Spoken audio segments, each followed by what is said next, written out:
حالانکہ بالاتفاق دنیا جانتی ہے کہ جناب عمر فاروق رضی اللہ تعالیٰ عنہ افضل ہیں، پھر بھی پتہ اپنے بیٹے سے کیا کہتے ہیں؟ فرماتے ہیں او سن یار، وہ خدمت گزار ہیں نبی پاک کے، وہ بھی حضور کے گھر میں ڈیوٹی کرتے، نوکری کرتے، اور ان کے بیٹے بھی حضور کی نوکری کرتے، یہ خدمت گزار ہیں۔ فرمانے لگے اگر تو نے پوچھ لیا تو سن، پھر میری تو رائے یہ ہے کہ تیرے سے زیادہ اسامہ بن زید حضور کی نظر میں پیارے ہیں، اور اسامہ کا باپ تیرے باپ سے زیادہ نبی پاک کا پیارا ہے۔ کوئی کمپیریزن کرنے نہیں دیا، بچوں کو کسی ایسی جگہ کھڑے ہونے نہیں دیا۔ فرمایا یہ وجہ ہے، یہ انداز ہے کہ تو زیادہ پیارا ہے۔ حضرت عمر فاروق رضی اللہ تعالیٰ عنہ پسند نہیں کرتے تھے، ذرا برابر بھی پسند نہیں کرتے تھے کہ کوئی شخص اور مال آتا تو اپنے رشتہ داروں کو نوازنے سے بچتے۔ مال غنیمت آتا ہے نا، ہمارے ہاں تو اللہ خیر کرے جب کوئی بندہ کونسلر بنتا ہے، چیئرمین بنتا ہے، تو ٹھیکہ کس کو دیتا ہے؟ کوئی چلو بھتیجا مل جائے، کوئی بھانجا مل جائے، کوئی چھوٹا بھائی، اسے بھی کام مل جاتا ہے ساتھ۔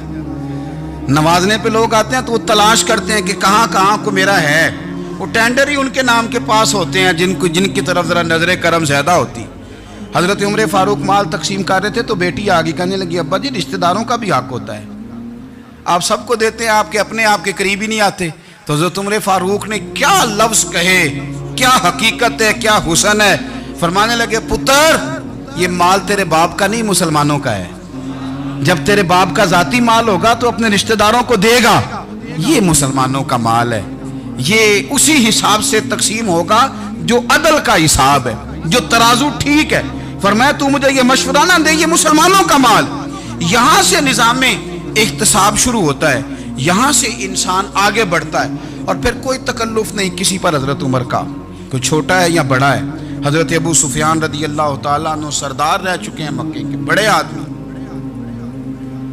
لیکن نظام احتساب میں کوئی چھوٹا بڑا نہیں ہوتا۔ حضرت عمر فاروق مکہ مکرمہ گئے تو لوگوں نے کہا حضور جناب ابو سفیان نے نا گلی میں پتھر رکھے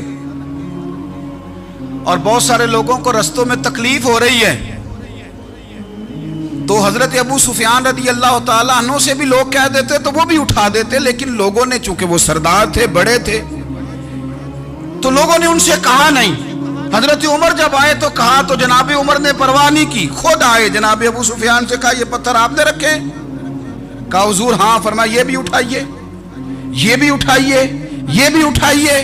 جب وہ اٹھا رہے تھے تو حضرت عمر کہہ رہے تھے شکر نہیں اللہ کا کہ عمر کہہ رہے ہیں اور ابو سفیان مانتے جا رہے ہیں، شکر نہیں۔ یہ نظام احتساب ہے کہ بڑا ہو یا چھوٹا ہو، اس کو یہ حق حاصل نہیں ہے کہ مسلمانوں کو وہ کسی تکلیف میں کسی بھی صورت میں مبتلا کرے، کہیں بھی کسی جگہ بھی، اس کو یہ والی اجازت نہیں۔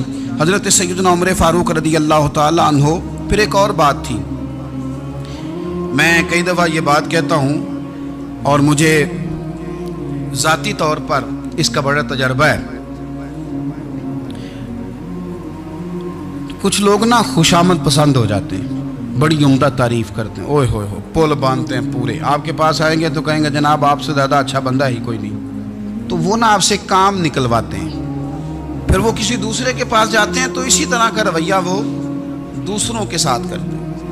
یہ عام لوگوں میں بھی مرض ہوتا ہے، عام لوگوں میں بھی۔ اور بادشاہ ہو بندہ اگر، پھر تو اس کا دل کرتا ہے میں اگر بادشاہ سلامت ہوں تو دو چار بندے دیہڑی پہ رکھ لوں پر میری تعریف ضرور کریں۔ پابندی ہوتی ہے، لوگ یہ کام بڑے شوق سے کرتے ہیں۔ اور شیخ سعدی فرمایا کرتے تھے لکڑی کو گھن کھا جاتی ہے اور بڑے لوگوں کو خوشامد کھا جاتی ہے خوشامد۔ حضرت عمر فاروق رضی اللہ تعالیٰ عنہ اس معاملے میں بھی بڑے مضبوط تھے۔ ویسے مجھے اور آپ کو اچھا کون لگتا ہے؟ ہماری غلطیاں بتانے والا؟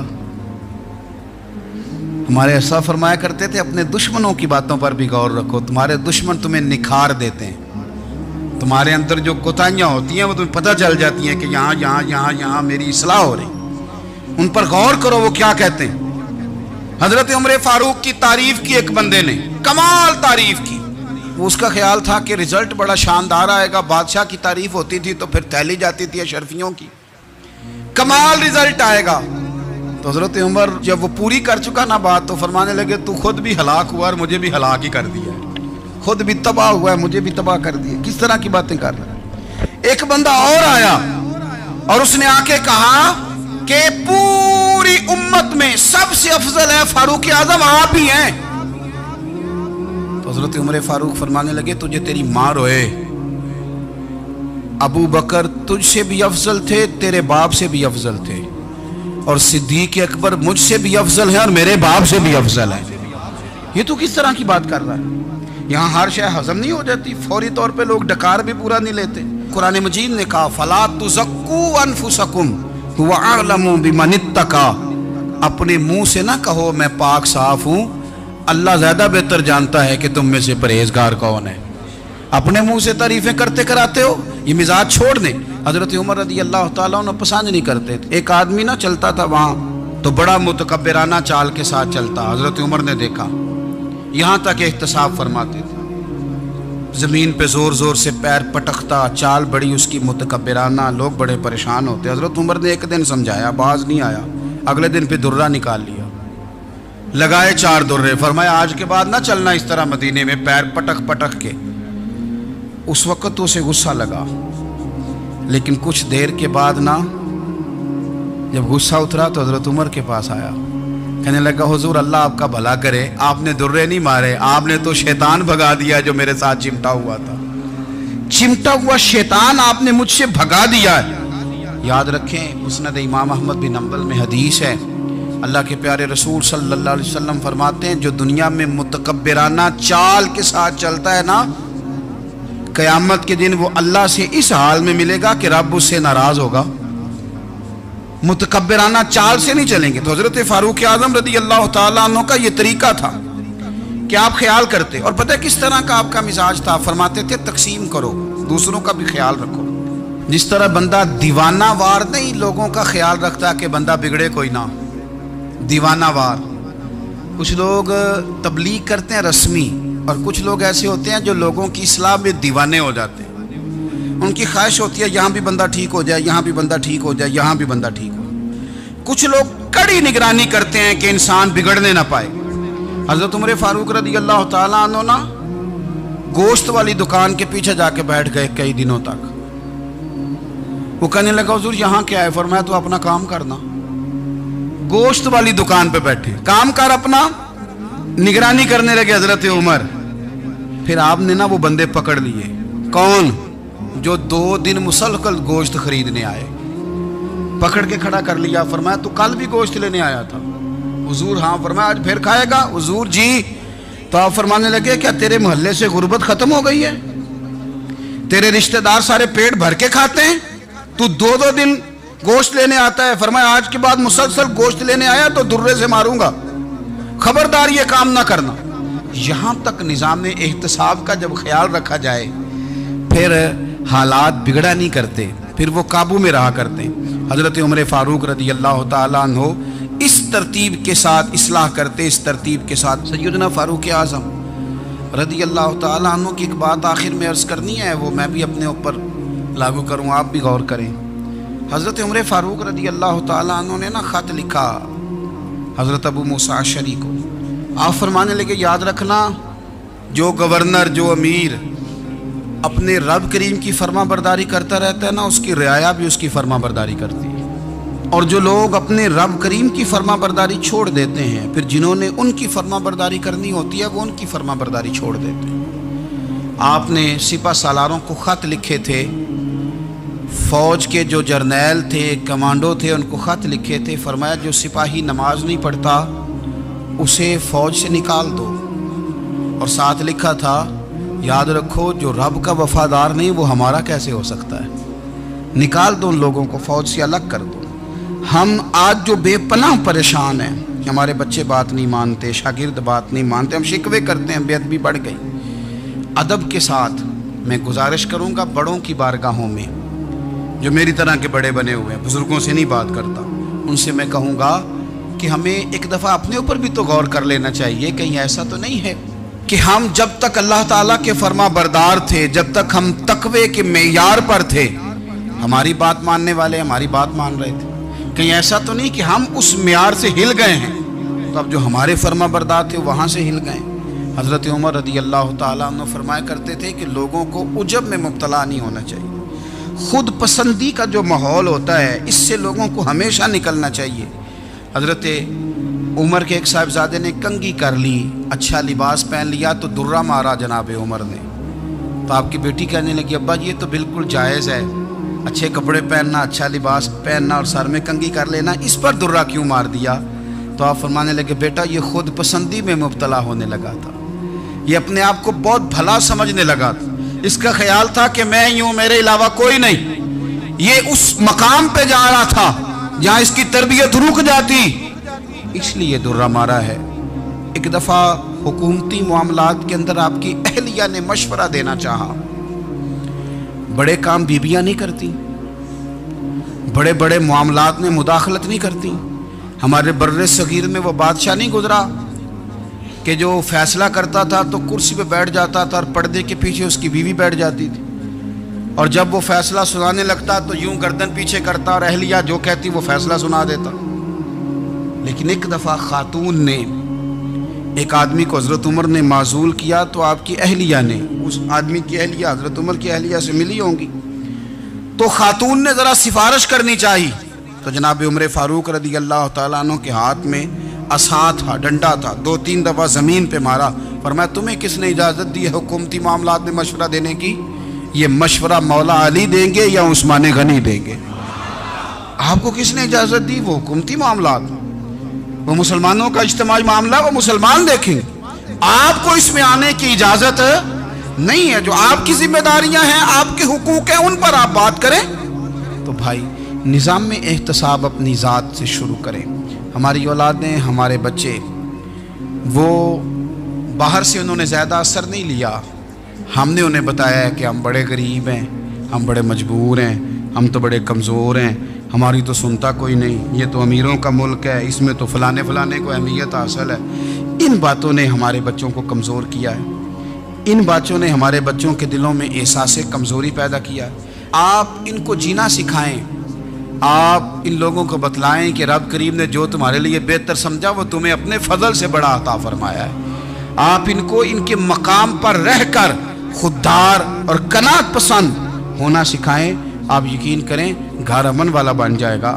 بچے اگر بھنا ہوا گوشت کھا رہے ہوں اور پھر بھی لاڑی رہے ہوں کہ مسالہ میری مرضی کا نہیں، سٹائل میری مرضی کا نہیں، ٹیسٹ میری مرضی کا نہیں، یہ والا گوشت میں نے نہیں کھانا، یہ اس طرح کر کے بھنا ہوتا تو پھر میں نے کھانا تھا، وہ زیادہ خوفناک صورتحال ہو جاتی ہے۔ لیکن اگر ابا جی، اماں جی، گھر والے کھیتوں میں کام کر رہے ہوں اور بچے اچار کے ساتھ روٹی لے کے جائیں اور بننے پہ بیٹھ کے، پھٹے پہ بیٹھ کے وہ پھر کھانا شروع کریں، اور جب وہ اچار آئے اور وہ ایک دوسرے کو کہیں کہ آج تو 2 کلے ہو گئے میرے کام کے، اس دفعہ تو دیکھنا ہماری فصل کتنی شاندار ہوگی، ایک دوسرے کو دیکھ دیکھ کے وہ ہنسیں اور مسکرائیں اور ان کی باتوں میں لذت ہو، اور پھر وہ کہیں کہ آم بڑے اچھے مل گئے تھے، دیکھو اچار کتنا سونا آ گیا ہے، دیکھو یہ کس قدر زیادہ اچھا ٹیسٹ ہے، تیل بھی بڑا اچھا ہے، گل بھی بڑے وقت پہ گیا ہے۔ آپ یقین کریں یوں لگتا ہے کہ کائنات کی سب سے بہترین روٹی یہ لوگ کھا رہے ہیں۔ یہ سوچ حضرت عمر نے ہمیں دی ہے، یہ فکر جناب عمر نے ہم تک پہنچائی ہے۔ اللہ ہمیں سمجھنے کی توفیق عطا فرمائے۔ آخر دعوایا ان الحمدللہ رب العالمین۔ بول اٹھا کافر، بول اٹھا، اگر 6 مہینے عمر دنیا میں اور رہتے تو دنیا میں کوئی کافر موجود نہ ہوتا۔ 6 مہینے، اور جب اس بطل جلیل کا جنازہ اٹھا، اللہ بخاری پڑھیے نا، اللہم ارزقنا شہادت فی سبیلک، اللہ بسترے کی موت نہ دینا، شہادت کی دینا۔ عمر شہید ہوئے، مسجد نبوی میں نماز پڑھاتے، اور جب جنازہ اٹھا تو مدینے کا پھر پیچھے جو دلیر بچے وہ مولا علی تھے۔ مولا علی جناب عمر کا جنازہ اٹھا تو سب سے پہلی ہائے جو نکلی وہ حضرت علی کی زبان سے نکلی، اور حضرت علی کی ساری داڑھی آنسوؤں سے بھر گئی۔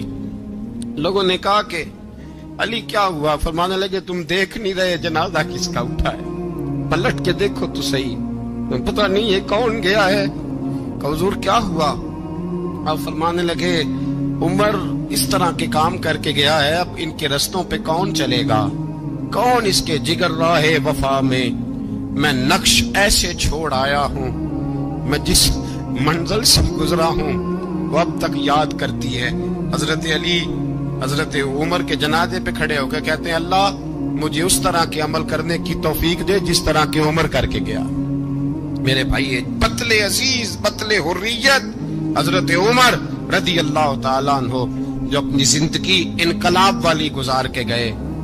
عمر جب دنیا سے گئے تو 80 دینار کا قرضہ تھا، 22 لاکھ مربع میل کا حکمران، اور اپنے بیٹے سے کہنے لگے بیٹے کوشش کرنا تیرے خاندان والے مل کے میرا قرضہ اتار دے، میری قبر پہ بوجھ نہ رہے، اور اگر خاندان والے مدد نہ کریں تو میرے دوستوں سے بات کرنا، وہ مدد نہ کریں تو پھر علی سے بات کرنا۔ ان کا پیار آپس میں اتنا، اور تو اختلاف ثابت کر رہا۔ 80 دینار کا قرضہ چھوڑ کر حضرت عمر دنیا سے گئے، اور جاتی دفعہ کہہ گئے میرے بعد میرے بچوں کو حکومت کے مشورے میں بھی شامل نہ کرنا، حکومت کے مشورے میں بھی میری اولاد شامل نہ ہو۔ اتنا بڑا شخص اتنا بڑا رنگ دے کے یکم محرم کو جب عمر فاروق کا وصال ہوا تو بیٹے سے کہنے لگے اما عائشہ سے جا کے کہو میرا بھی نبی پاک کے روزے میں دفن ہونے کو دل کرتا ہے۔ ایک قبر کی جگہ ہے اما جی نے اپنے لیے رکھی ہے، بخاری ہے بخاری۔ حضرت عائشہ کے پاس صاحبزادے گئے، کہنے لگے اما جی عمر کو زخم لگ گیا ہے، حالت بڑی پریشانی والی ہے۔ وہ کہتے ہیں اگر اماں اجازت دیں۔ سید عائشہ رو پڑی، فرمانے لگی کہ اپنی قبر کی جگہ تو نہیں نہ کسی کو دیتا، پر عمر نے کمال ہی بڑا کیا، اسے کہو جاؤ گنبد خضرا میں قیامت تک جو مصطفیٰ پہ اور ابو بکر پہ سلام پڑے گا وہ تجھ پہ بھی سلام پڑھ کے جائے گا، جاؤ میں نے جگہ دی۔ اعلیٰ حضرت فاضل بریلوی رحمت اللہ علیہ فرماتے ہیں وہ عمر جس کے آداب شیدہ شکر، اس خدا دوست حضرت پہ لاکھوں سلام، اس خدا دوست حضرت پہ۔ آپ یقین کریں ممبر پہ بیٹھا ہوں، حضرت عمر کا جب نام لیتا ہوں تو میرے وجود کے رونگٹے کھڑے ہو جاتے ہیں۔ حضرت عمر کی زندگی جب پڑھتا ہوں تو لگتا ہے خدایا ایسے شخص بھی دنیا میں آئے کہ حضرت عمر رضی اللہ تعالیٰ عنہ کا آج یوم شہادت ہے۔ میرا تو دل کرتا تھا کہ فجر سے باتیں شروع ہوں اور سارا دن ہی عمر کی باتیں ہوتی رہے، سارا دن جناب عمر کی باتیں، سارا دن، اس لیے کہ ذکر جناب عمر کا ہوگا پر راضی اللہ کے رسول ہوں گے۔ میرے رسول پاک علیہ السلام سب کے لیے دعا مانگتے ہیں نا، حضور کی دعا عام ہے، لیکن مصطفیٰ کریم نے کعبے کا غلاف تھام لیا اور غلاف کعبہ کو حضور نے سینے سے لپٹایا اور سینے سے چمٹا کے کہا اللہ میں نے تو کبھی سوال ہی زیادہ نہیں کیے، میں کرنے آیا ہوں، مجھے عمر دے دے، عمر دے دے۔ حضور نے مانگ کے لیا، اور پھر جب جس کو حضور مانگے اللہ سے، حضرت عوف بن مالک اشجعی ایک صحابی ہیں، حضرت عوف بن مالک رضی اللہ تعالیٰ عنہ فرماتے ہیں کہ جناب ابو بکر صدیق کا زمانہ تھا تو میں نے خواب دیکھا، میں نے خواب میں جناب عمر کو دیکھا، اور میں نے دیکھا کہ کوئی کہنے والا کہہ رہا ہے کہ عمر وہ ہے کہ اللہ کے رستے میں کوئی اسے جتنا مرضی برا بھلا کہے یہ پرواہ نہیں کرتا۔ کس کے رستے میں؟ بولے سارے۔ اس کا مطلب ہے اللہ کے رستے میں لوگ برا بھلا بھی، قرآن مجید نے کہا وَلَا يَخَافُونَ لَوْمَةَ لَائِمٍ، کچھ لوگ ایسے ہیں جو برا بھلا کہنے والوں کی لوگ پرواہ نہیں کرتے۔ اور دوسری بات میں نے یہ دیکھی کہ عمر خلیفہ بنے گا، اور تیسری بات میں نے خواب میں یہ دیکھی کہ عمر شہید بھی کیا جائے گا، عمر شہید بھی ہوگا۔ یہ میں نے 3 باتیں خواب میں دیکھی۔ فرماتے ہیں میں نے آ کے خواب حضرت ابو بکر صدیق کو سنائی، وہ خلیفہ تھے، وہ کہنے لگے ٹھہر جا میں عمر کو بلاتا ہوں اس کے سامنے دوبارہ سنانا، اس کے سامنے۔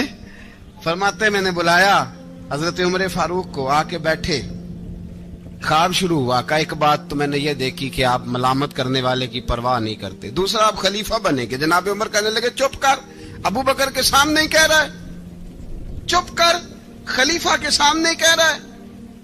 تو حضرت ابو بکر صدیق کہنے لگے عمر اسے کہنے دو، مجھے لگتا ہے رب کی رضا یہی ہے کہ میرے بعد اگر مصطفیٰ کا منبر ملے تو عمر کو ہی ملے، اسے کہنے دو، کہنے دو۔ حضرت عمر رضی اللہ تعالیٰ عنہ کو تیسری بات کہی، حضرت عوف بن مالک نے کہا آپ شہید کیے جائیں گے، میں نے خواب دیکھی ہے۔ نیک لوگوں کے خواب بڑی حد تک سچے ہوتے ہیں، کہا میں نے خواب دیکھی ہے. تو حضرت عمر کہنے لگے شہید تو دلیر لوگ ہوتے ہیں, شہید تو دلیر, جسے سارا زمانہ دلیر کہہ رہا ہے وہ اپنے بارے میں کیا کہہ رہا ہے؟ کہتے ہیں شہید تو دلیر, میں تو کاہل سا آدمی ہوں, سست آدمی ہوں, میں تو اتنا کام ہی نہیں کرتا, تو یہ خواب تو نے جو ٹھیک دیکھا ہے نا پھر سے دیکھنا. تو ابو بکر صدیق فرمانے لگے عاجزی نہ کر, انکساری نہ کر, تو جو کہہ رہا ہے ٹھیک کہہ رہا ہے, لیکن مجھے سن کے شکر بھی ہوا ہے اور افسوس بھی ہوا ہے. افسوس اس بات کا کہ تیرے جیسا بطل عظیم چلا جائے گا, اور شکر اس بات کا کہ رب تجھے زندگی بھی اعزاز والی دے گا, اور شہادت کی موت دے کے اللہ تجھے موت بھی عزت والی عطا فرمائے گا. اللہ موت بھی تجھے عزت والی دے گا, تجھے کاہلوں جیسی موت اللہ. حضرت فاروق اعظم رضی اللہ, او بھائی یہاں تو اس زمانے کا سب سے بڑا مسئلہ پروٹوکول ہے. ہم چھوٹے طبقے سے لے کر بڑے سارے پروٹوکول کے قائل ہیں, پر حضرت عمر رضی اللہ تعالی, حضرت عمر کی سادگی اور پھر جناب عمر کی عاجزی, جب انسان اپنے اوپر سوار کر لیتا ہے نا, سوار کر لیتا ہے, میں بدکار پرانا خادم, کسے در ملی نٹ ہوئی, تے واصف یار نے نظر جو کیتی تے واصف ہی ہو. میں اکثر سوچتا ہوں حضور نے جہاں بھی کہا نا, فرمایا میرے بعد نبی ہوتے تو خطاب کے بیٹے عمر ہوتے. حضور نے فرمایا عمر جس رستے سے جاتا ہے شیطان وہ رستہ بدل جاتا ہے. نبی پاک صلی اللہ علیہ وسلم نے فرمایا میرا عمر وہ ہے کہ اس کی زبان پر حق جاری ہے. حضور علیہ الصلوۃ والسلام نے فرمایا 950 سال حضرت جبریل میرے عمر کی شان بیان کریں تو ان کی عظمت ختم نہیں ہوتی. 950 سال جبریل عظمت بیان کرے تو ختم نہیں ہوتی. یہ بات ہے حضرت عمر کی, اور فرمایا عمر ابو بکر کی نیکیوں میں سے ایک نیکی ہے. یہ شان ہے اب عمر فاروق رضی اللہ تعالیٰ عنہ کی. حضور نے فرمایا میرے بعد نبی ہوتے تو عمر ہوتے, جس گلی سے عمر آئے شیطان رستہ بدل جائے. میرے عمر فاروق کی شان 950 سال بیان ہو تو ختم نہ ہو. عمر کی زبان پر اللہ حق بیان کرتا ہے, جو عمر کہتا ہے وہی رب کر دیتا ہے. حضور ساری زندگی فضیلتیں بیان کرتے رہے, عمر جواب میں کیا کہتے ہیں؟ کوئی بتائے نا کہ یہ والی حدیثیں کبھی عمر نے بھی روایت کی ہوں کہ حضور نے میرے بارے میں یہ کہا ہے. یہ روایتیں وہ روایت نہیں کرتے. ان سے جب لوگ کہتے عمر تیری بڑی بات ہے تو عمر رو پڑتے, کہتے میں تو اونٹ چرانے والے باپ کا بیٹا ہوں, میں تو اونٹ چرانے والے باپ کا بیٹا, اونٹ چرا. اس سے آگے عمر گئے ہی نہیں ساری زندگی, اس سے آگے لفظ ہی نہیں ادا کی. اور میں تو بھائی اونٹ چرانے والا, میرا باپ تو اونٹ چرایا کرتا تھا, 10 اونٹ تھے, میری ڈیوٹی ہوتی تھی, سنبھالے نہیں جاتے تھے, ابا ڈنڈوں سے مارتا تھا. ساری زندگی عمر حج کرنے گئے, ایک خشک تنا کھجور کا عمر فاروق رضی اللہ تعالیٰ عنہ نے اس کو اپنے کلاوے میں لیا, رونے لگے. لوگوں نے کہا عمر کیا ہوا؟ فرمانے لگے یہاں میں اونٹ چرایا کرتا تھا, یہاں میں اونٹ چراتا تھا, 10 اونٹ سنبھالے نہیں جاتے تھے. دیکھو رسول اللہ کی شان, آج ساری امت چلانے کا طریقہ عطا فرما دیا ہے. ساری نظریے سے پیار. یار پیسہ کس کو برا لگتا ہے؟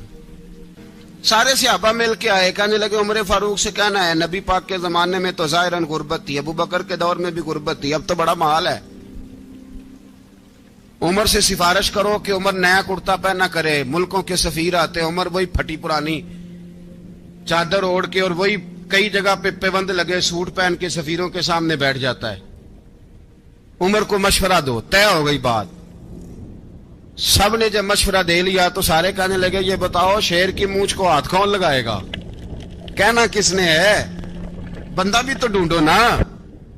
نے کہا جناب میرا یہ خیال ہے کہ مولا علی شیر خدا کہیں گے, کیونکہ جس شخص کی عمر کو سب سے زیادہ حیا کرتے دیکھا وہ شیر خدا مولا علی ہے رضی اللہ تعالی. علی کہیں گے اس لیے کہ جناب علی تو کئی دفعہ جب گفتگو کرتے تھے تو حضرت عمر چپ کر جاتے تھے اور فرماتے تھے علی نہ ہوتا تو میں ہلاک ہو جاتا. تو کہا علی سے کہو. جناب علی شیر خدا کو بلایا, کس کام کے لیے جی؟ اللہ اکبر. یہ ذرا اپنے اس دور پہ اس بات کو ذرا لاکا جناب ان سے کہیں کہ زیادہ نہیں, ایک کرتا نیا پہن لے. سفیر آتے ہیں, وزیر آتے ہیں تو ایک کرتا نیا پہن لے. حضرت علی کو بلایا، آپ فرمانے لگے کوئی اور بات ہوتی تو میں کہہ دیتا، یہ والی میں نہیں کہہ سکتا، کوئی اور ہوتی تو میں عمر کو کئی دفعہ کہہ دیتا ہوں، جلال میں بھی تو سن، یہ والی میں نہیں کہہ سکتا، میں تمہیں ایک مشورہ دیتا ہوں۔ کہا وہ کیا؟ کہنے لگے سیدہ عائشہ صدیقہ سے کہو، وہ مومنوں کی ماں ہیں، عمر ٹالے گا نہیں۔ اماں جی سے جا کے کہا اماں جی نیا کرتا عمر سے کہیں پہن لیں، وزیر آتے ہیں، بڑے بڑے لوگ، تو چلو کوئی حرج نہیں۔ اللہ تعالیٰ نے ارشاد فرمایا کہ الذی خلق الموت والحیات لیبلوکم ایکم احسن عملا، فرمایا ہم نے موت اور حیات کو اس لیے پیدا کیا ہے تاکہ پتہ چلے تم میں اچھے کام کون کرتا ہے، بہترین عمل کون کرتا ہے، سوسائٹی میں، معاشرے میں اچھا کردار کون چھوڑ کے جاتا ہے۔ یہاں سے جو لوگ سعودی عرب جاتے ہیں ان کا والد قرض اٹھا کے پلاٹ بیچ کے، یا ماں زیور بیچتی ہے، مجبوری ہے، چلو وہاں جائے گا، کوئی کاروبار کر لے گا، لیکن بندہ یہاں سے اتنی مجبوری کے بعد وہاں جائے اور وہاں جا کے وہ بالکل فارغ بیٹھا رہے، تو اس کو ہر آدمی سمجھاتا ہے، اور کچھ لوگ اسے سخت جملوں سے بھی نوازتے ہیں، کہتے ہیں یار اتنی مشکل سے تیرے باپ نے بھیجا ہے، اتنی آرزوؤں کے بعد تیری ماں نے تیرے لیے بندوبست کیا ہے اور تو یہاں فارغ پھر رہا ہے۔ آپ نے دیکھا ہوگا کہ جو لوگ اسکول کالج میں پڑھتے ہیں اور ماں باپ غریب ہوتے ہیں تو ان کے اساتذہ جب انہیں سمجھاتے ہیں تو ساتھ یہ بھی کہتے ہیں کہ یار دیکھ تیرا ابا کتنی مشکل سے تیرے خرچ پورے کرتا ہے۔ اگر کوئی شخص بھی کسی بھی مقام پہ کوئی ذمہ داری اسے دی جائے اور وہ اپنی ڈیوٹی ٹھیک نہ کرے، مقصد پورا نہ کرے، تو لوگ اس سے خوش نہیں ہوتے، لوگ اس کے لیے اچھے جذبات نہیں رکھتے، کہتے تو اپنا مقصد نہیں پورا، میں یہاں آیا ہوں آپ کو اللہ رسول کی بات بتانے، آپ نے اچھا گمان کر کے مجھے دعوت دے لی کہ شاید یہ ہمیں صحیح طرح سمجھا سکتا ہے، اب میں یہاں آ کے آپ کو اللہ رسول کی بات بتاؤں ہی کوئی نہ، تو آپ کہیں گے میاں آپ کو تو بلایا تھا کہ آپ ہمیں کوئی سمجھا دیں، کوئی نصیحت کر دیں، تو آپ تو ادھر ادھر کی ہانک کے چلے گئے، قبول نہیں کریں گے لوگ۔ مقصد کو سمجھنا چاہیے، رزق ضرور کمائیں، بڑی اچھی بات ہے، نکاح، بچے، گھر، برادری، قبیلہ، یہ ساری چیزیں ضمن ہیں، ذیل ہیں، اصل کیا ہے؟ ایکم احسن عملا، مقصد تمہارا یہ ہے کہ پتہ چلے تم میں بہترین عمل کون کرتا ہے۔ اپنے بچوں کے لیے دوڑ دھوپ کرنا یا مال دولت جمع کرنا یا جناب آسائشیں اکٹھی کرنا، یہ تو غیر مسلم بھی کر رہا ہے۔ میں اکثر کہتا ہوں کہ یہ دیندار طبقہ ہے، میری طرح کے لوگ ہیں، تو ایک بندہ 6 گھنٹے کا سفر طے کر کے آیا ہے، اس نے اسے دیندار سمجھا ہے، نیک آدمی سمجھا جبھی آیا نا، کتنا بڑا اس نے اسے مقام دیا ہے کہ اسے حضور سید عالم علیہ السلام کے دین کا نمائندہ سمجھا ہے۔ یہ خطیب صاحب ہیں، یہ استاد صاحب ہیں، امام صاحب ہیں، پیر صاحب ہیں، کتنا بڑا اپنا مقام اگر بندہ کبھی سمجھے تو کتنا لوگوں نے اسے بڑا درجہ دیا ہے۔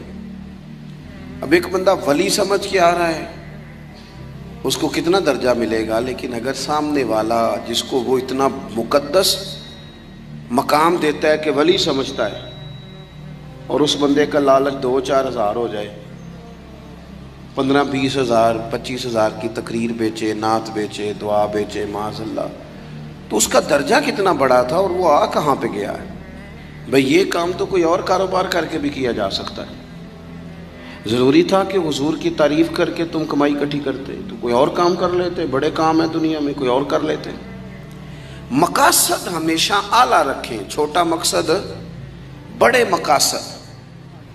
یہ جو آرام ہے، آسودگی ہے، آرام سے بیٹھنا ہے، کھانا پینا ہے، اچھا گھر ہونا چاہیے، تنگ کوئی نہ کرے، تو حضرت امام حسین تو مسجد نبوی کے خطیب ہیں، حضور کے روضے پہ بیٹھے ہیں، لوگ پلکیں بچھا کے سلام کرتے ہیں، تو ٹھیک ہے بیٹھے رہتے، موج لگی ہوئی تھی، کیا ضرورت تھی؟ لیکن امام علی مقام رضی اللہ تعالیٰ عنہ نے مقصد دین رسول پاک سے سیکھا تھا۔ اپنی زندگی میں آگے بڑھنا، کچھ جد و جہد کرنا، ملت کے لیے، قوم کے لیے، وطن کے لیے، اپنوں کے لیے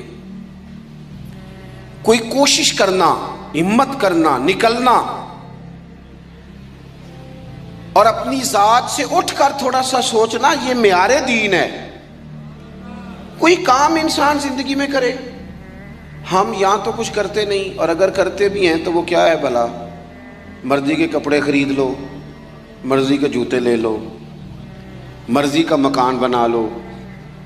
آپ حیران ہوں گے کہ ہم اس ملک میں رہتے ہیں جہاں سیلاب آیا ہوا ہے، غریب لوگ تکلیف میں ہیں، لوگ خیمہ بستیوں میں رہتے ہیں، پر نئے ماڈل کا موبائل مارکیٹ میں آئے تو وہ شارٹ ہو جاتا ہے۔ ایک طرف لوگوں کو رہنے کو جگہ نہیں، کھانے کو روٹی نہیں، اور دوسری طرف حال یہ ہے کہ لوگ کہہ رہے ہیں جناب گاڑی ہمیں پہلے چاہیے، گاڑی بک کرائیے، وہ پہلے مل جائے، 2-4 لاکھ زیادہ دینا پڑے تو ہم دے دیں گے۔ یہ مقصود نہیں۔ مقصد جب بڑا ہو جاتا ہے نا، بڑا، پھر خود بخود یہ چیزیں چھوٹی لگنے لگ جاتی ہیں۔ یہ جتنی دوڑ دھوپ ذاتی زندگی کے لیے یہ چھوٹی لگنے لگ جاتی ہے۔ یہ بھلا لوگ اکتائے کیوں رہتے ہیں؟ مقصد اعلیٰ نہیں بنایا۔ چلے ایک بندے کا مقصد ہے میں نے شہرت حاصل کرنی ہے، ہو گئی شہرت، جہاں سے جاتا ہے لوگ سلوٹ مارتے ہیں، اب ختم ہو گئی زندگی۔ ایک شخص نے یہ مقصد بنا لیا کہ میں نے بہت سارا مال جمع کرنا ہے، تو ہو گیا مال جمع، تجوریاں بڑی پڑی ہیں، اندر کروڑوں روپیہ ہے، لیکن بیمار ہو گئے تو بیماری صحت پیسوں سے خریدی نہیں خریدی گئی۔ حضرت حسن بصری کہتے ہیں کہ میں ایک بادشاہ سے مجھے کوئی کام تھا، میں ملنے گیا تو مجھے پتہ چلا کہ بادشاہ سال میں ایک دفعہ اپنے گاؤں جاتا ہے۔ میں اس کے پیچھے اس کے گاؤں چلا گیا تو وہاں ایک قبر تھی۔ بادشاہ نے سب سے پہلے پڑھے لکھے لوگ لا کے قبر کے قریب کھڑے کیے، تو میں نے پوچھا یہ کیا ہو رہا ہے؟ کہنے لگے ذرا دیکھو، یہ بادشاہ کا ایک ہی بیٹا تھا، ایک کی اکلوتا اس کی قبر ہے۔ پڑھے لکھے لوگ پہلے کھڑا کیے، پھر اس کے بعد اس نے ڈاکٹر، حکیم، طبیب کھڑے کیے، پھر اس کے بعد اس نے فوجی، سپہ سالار، نیزہ باز، گھوڑ سوار کھڑے کیے۔ یہ کیا ہو رہا ہے؟ تو کہتے ہیں مجھے بتایا گیا اس کا ایک ہی بیٹا تھا، بیمار ہو گیا، پھر فوت ہو گیا۔ بادشاہ سال کے بعد یہاں آ کے کہتا ہے پتر یہ سارے پڑھے لکھے لوگ میں نے تیری قبر پہ کھڑے کیے ہیں ملک کے، اگر علم لڑا کے تجھے بچایا جا سکتا تو شاید میں مرنے نہ دیتا۔ پھر یہ حکیم، طبیب، یہ سارے کھڑے ہیں، اور بادشاہ کہتا ہے بیٹا اگر یہ ساری ان کی دانائی دے کے تجھے بچایا جا سکتا تو شاید میں تجھے مرنے نہ دیتا۔ پھر بادشاہ سپہ سالاروں کو، گھوڑ سواروں کو، تیر اندازوں کو کھڑا کر کے کہتا ہے پتر اگر طاقتیں لڑا کے بھی موت روکی جا سکتی معاذ اللہ تو شاید میں روک لیتا۔ پھر وہ آخر میں اپنے سر سے تاج اتار کے قبر کے پیروں والی سائڈ پہ رکھ کے رو پڑا، کہنے لگا پتر اگر حکومت دے کے، تخت دے کے بھی تجھے بچایا جا سکتا تو میں فقیر بن کے زندگی گزار لیتا پر تجھے بچا لیتا، لیکن کل نفس ذائقۃ الموت۔ ہم نہ بھول گئے اصل مقصود کیا ہے، کیوں آئے ہیں۔ ہمارا طرز زندگی، اٹھنا بیٹھنا چند ذاتی معاملات کے لیے، چند ذاتی۔ میں کہتا ہوں کہ اگر دین پر بھی عمل، دیکھو نا، وظیفہ پڑھنے سے روزی میں برکت ہوتی ہے، شک کوئی نہیں، صدقہ دینے سے بلائیں دور ہوتی ہیں، شک، بالکل ٹھیک باتیں اپنی جگہ پہ۔ کیا صدقہ رب راضی کرنے کے لیے دینا ہے کہ بلا دور کرنے کے لیے؟ شک کوئی نہیں اس میں کہ آپ اللہ کی راہ میں خیرات کریں گے تو روزی میں برکت ہوگی، تو آج آ کے وہ وظیفہ بھی صرف روزی میں برکت کے لیے ہی پڑھنا ہے۔ وہ جو سب سے بڑی رضا ہے رب کی، دیکھو ضروری نہیں ہوتا۔ میرے حضرت صاحب رحمۃ اللہ علیہ ایک دفعہ بھی میرے گھر نہیں آئے، اور آپ حیران ہوں گے کہ میں سمجھتا ہوں کہ شاید بہتر ہوا، کیونکہ میری اتنی حیثیت نہیں نا، اوقات نہیں نا، میں کو جیتے دل بر سونا، میں کیوں کر اس نو بھاواں ویڑے میرے وڑدا نہ ہی پئی لکھ وسیلے پاواں.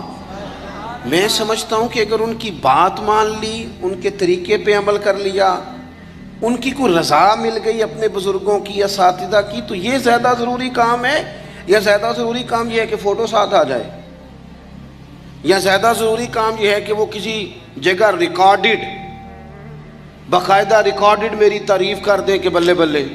یہ تو ٹھیک ہی نہیں. چیزوں کو جب تک ان کی اصل میں نہیں لیا جاتا، اصول میں، اتنی دیر تک معاملات بہتر ہے. ہم آئے ہیں دنیا میں بڑے بڑے کام کرنے، ہمیں کوئی کام کرنا چاہیے. ہمارا بڑا وقت ضائع ہوتا ہے، کوئی مقصد نہیں ہمارا فضول خوش گپیوں کا، لیکن مار رہے ہیں گپے.